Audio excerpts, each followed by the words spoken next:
নমস্কার বন্ধুরা, হেসেল বনলক্ষীতে আপনাদের সকলকে স্বাগত। আজকের রেসিপি ভেজ মাঞ্চুরিয়ান। এইভাবে মাঞ্চুরিয়ান বানিয়ে সন্ধেবেলা স্ন্যাক্স হিসাবে খেয়ে দেখতে পারেন। খেতে কিন্তু দুর্দান্ত লাগে। এরকম নিত্য নতুন রেসিপি পেতে প্লিজ আমার চ্যানেলটিকে সাবস্ক্রাইব করুন। তার সঙ্গে পাশে থাকা বেল আইকন অবশ্যই প্রেস করবেন, যাতে আমার নতুন ছাড়া ভিডিও নোটিফিকেশন আপনাদের মোবাইলে আগে পৌঁছে যায়। এইভাবে ভেজ মাঞ্চুরিয়ান বানিয়ে খেয়ে দেখুন, একবার খেলে স্বাদ মুখে লেগে থাকবে, একবারে রেস্টুরেন্টের মতো খেতে। তাহলে আসুন বন্ধুরা, স্কিপ না করে আপনারা সম্পূর্ণ রেসিপিটি দেখে নিন।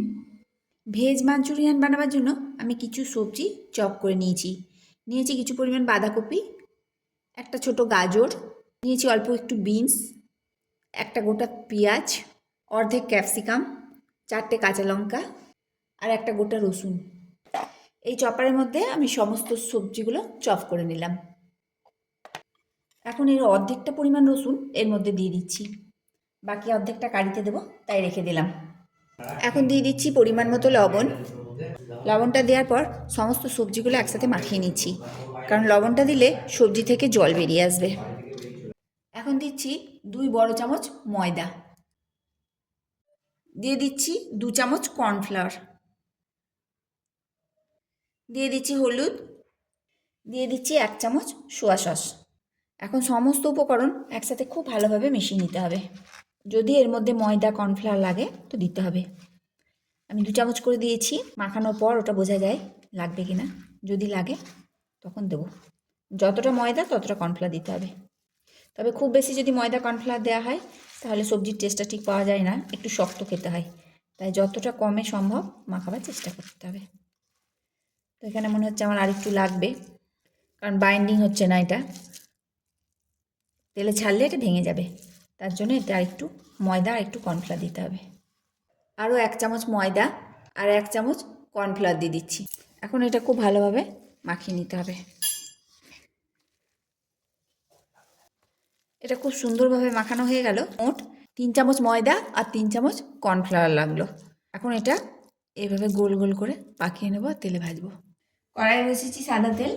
তেলটা গরম হলে এক এক করে বলগুলো ছেড়ে দিচ্ছি।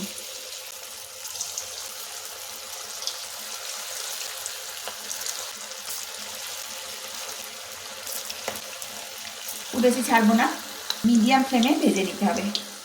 একদিকটা ভাজা হলে তারপর এগুলো উল্টাতে হবে।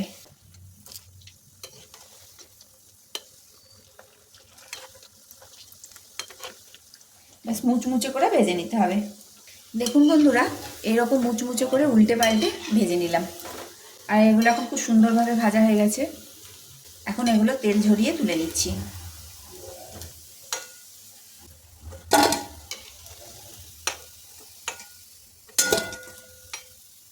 ওই তেলে আবার এই মাঞ্চুরিয়ানগুলো ছেড়ে দিচ্ছি।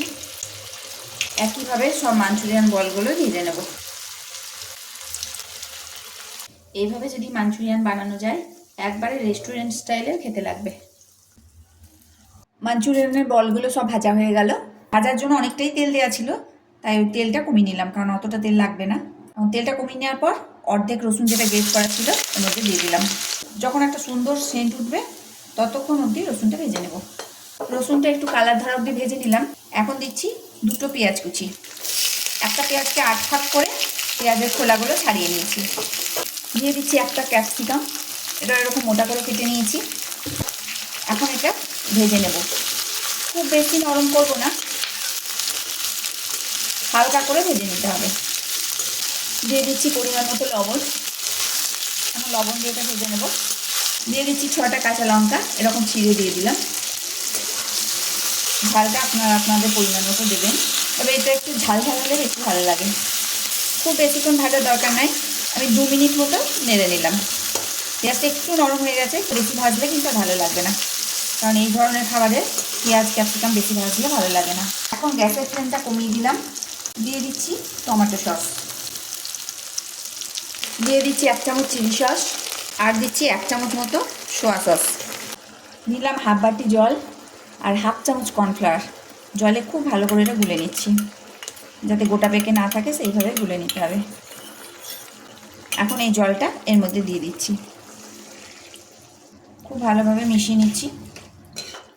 এতে আমি ভিনিগার দিলাম না, কারণ আমি যে চিলি সসটা বানিয়েছি ওটা বাড়িতে বানানো, প্রচুর পরিমাণে ভিনিগার দেওয়া আছে, তার জন্য আর ভিনিগারটা দেওয়ার দরকার হলো না। আপনারা প্রয়োজন মতো একটু ভিনিগার মিশিয়ে নেবেন। স্বাদের ব্যালেন্সের জন্য অল্প চিনি দিয়ে দিচ্ছি। এখন খুব ভালোভাবে মিশিয়ে নিতে হবে। ফুটতে শুরু করলে দিয়ে দিতে হবে মাঞ্চুরিয়ান বলগুলো। খুব বেশিক্ষণ ফোটাবো না। মাঞ্চুরিয়ান বলগুলো দিয়ে দিলাম, খুব বেশি ফোটাবো না। সব বলগুলো দেওয়া হলে সব বলগুলোর সাথে কারিটা খুব ভালোভাবে মিশিয়ে নিতে হবে। সন্ধ্যাবেলায় স্ন্যাক্স হিসাবে খেয়ে দেখতে পারেন। স্ন্যাক্স হিসাবে খেতে খুবই ভালো লাগবে। আর রেসিপিটা যদি ভালো লাগে তাহলে প্লিজ লাইক শেয়ার কমেন্ট করবেন। আমি এটা আর ফোটাবো না, আমি এখন গ্যাসটা বন্ধ করে দিলাম। উপর থেকে পেঁয়াজ পাতা ছড়িয়ে গরম গরম পরিবেশন করতে হবে। সমস্ত রেসিপিটি দেখার জন্য হেসেল বনলক্ষ্মীর তরফ থেকে অসংখ্য ধন্যবাদ।